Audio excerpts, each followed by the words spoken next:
Bonjour chers frères et sœurs en Christ. Comme d'habitude, nous allons partager la parole de Dieu avec vous, sous forme de quiz chrétien. Sans plus tarder, commençons. Question numéro 1. Quel est le nom du douanier, qui abandonna son métier, pour suivre Jésus? Jacques, ou Matthieu?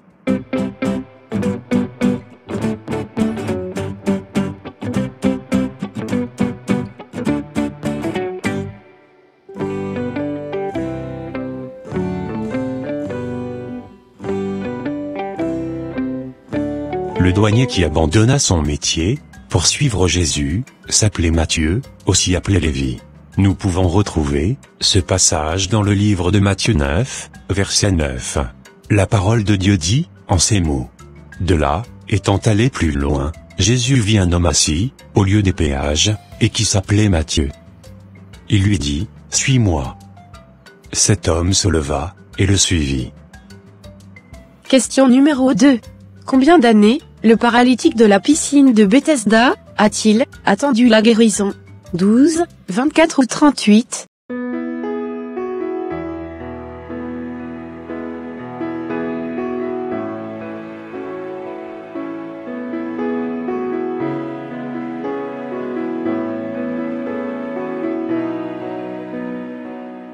Le paralytique de la piscine de Bethesda avait attendu la guérison pendant 38 ans. Nous pouvons retrouver ce passage dans le livre de Jean 5, versets 1 à 9. Frère, pourras-tu nous lire ce passage dans les Saintes Écritures, s'il te plaît? Avec grand plaisir, sœur. La parole de Dieu nous dit en ces mots.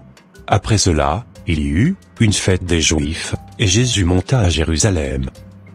Or, à Jérusalem, près de la porte des brebis, il y a une piscine qui s'appelle en hébreu Bethesda, et qui a 5 portiques.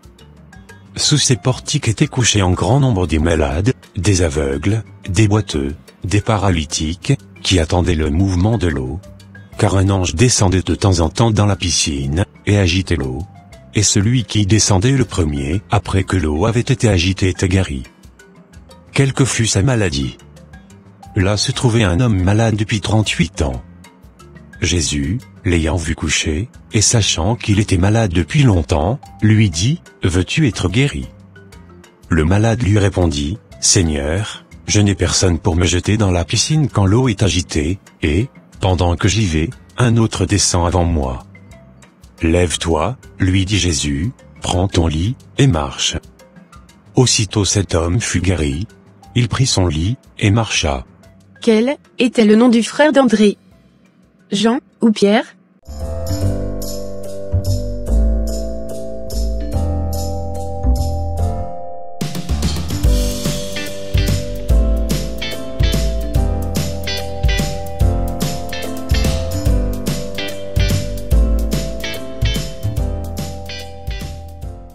Le nom du frère d'André s'appelait Pierre.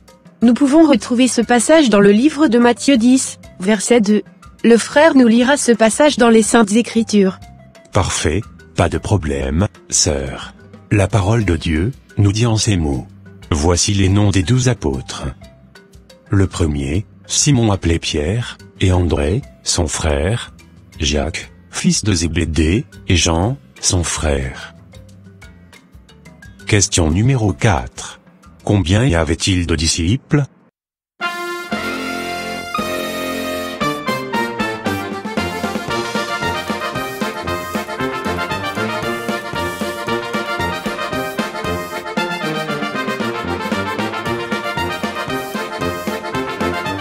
Les disciples étaient au nombre de 12.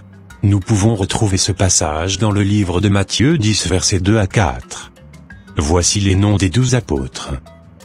Le premier, Simon appelé Pierre, et André, son frère, Jacques, fils de Zébédée, et Jean, son frère, Philippe, et Barthélemy, Thomas, et Matthieu, le publicain, Jacques, fils d'Alphée, et Thaddée, Simon le Cananite, et Judas l'Iscario, celui qui livra Jésus. Question numéro 5. Comment s'appelle le plus long sermon de Jésus?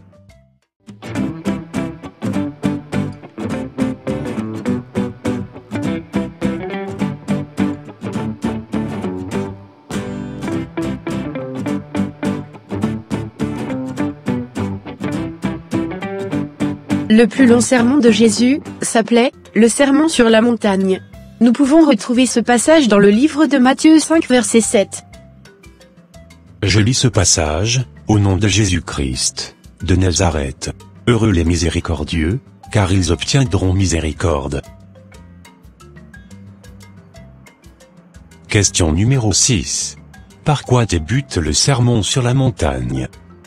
Les 10 commandements, ou les béatitudes?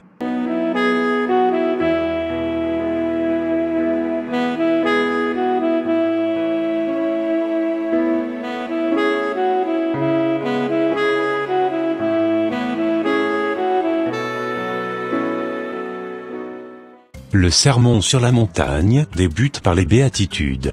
Nous pouvons retrouver ce passage dans le livre de Matthieu 5, versets 3 à 12. Heureux les pauvres en esprit, car le royaume des cieux est à eux. Heureux les affligés, car ils seront consolés. Heureux les débonnaires, car ils hériteront la terre. Heureux ceux qui ont faim et soif de la justice, car ils seront rassasiés. Heureux les miséricordieux, car ils obtiendront miséricorde. Heureux ceux qui ont le cœur pur, car ils verront Dieu. Heureux ceux qui procurent la paix, car ils seront appelés fils de Dieu. Heureux ceux qui sont persécutés pour la justice, car le royaume des cieux est à eux. Heureux serez-vous, lorsqu'on vous outragera, qu'on vous persécutera et qu'on dira faussement de vous toutes sortes de mal, à cause de moi. Réjouissez-vous et soyez dans l'allégresse, parce que votre récompense sera grande dans les cieux. Car c'est ainsi qu'on a persécuté les prophètes qui ont été avant vous. Question numéro 7. Quelle prière, faisant partie du sermon sur la montagne, est souvent récitée dans les églises?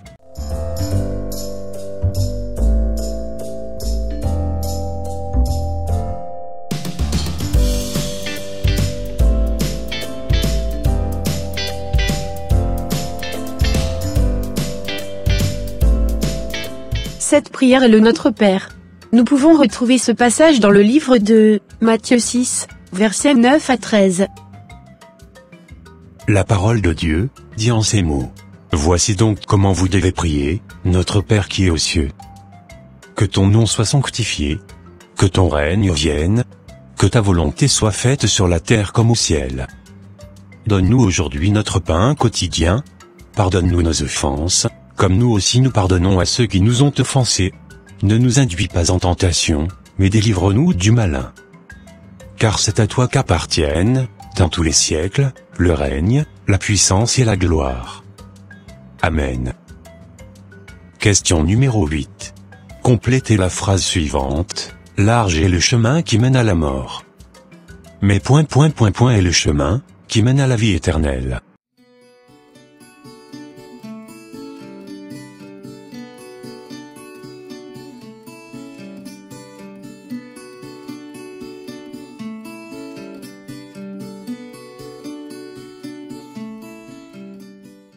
Le mot qui manquait était « étroit ». Nous pouvons retrouver ce passage dans le livre de Matthieu 7, versets 13 à 14. Entrez par la porte étroite. Car large est la porte, spacieux est le chemin qui mène à la perdition, et il y en a beaucoup qui entrent par là. Mais étroite est la porte, resserré le chemin, qui mène à la vie, et il y en a peu qui les trouvent. Merci de nous avoir suivis, chers frères et sœurs en Christ. Ça sera tout pour aujourd'hui. Si vous avez aimé ce contenu, n'hésitez pas de mettre un j'aime, de la commenter, et de la partager à tous vos proches, et à votre entourage, afin qu'une seule âme soit remplie de connaissances, et de sagesse. Et s'il vous plaît n'oubliez pas de vous abonner à la chaîne Les Ateliers d'André, pour ne rater aucune de nos prochaines vidéos. Que Dieu vous bénisse, et vous protège. Votre sœur Pélagie. Et votre frère André.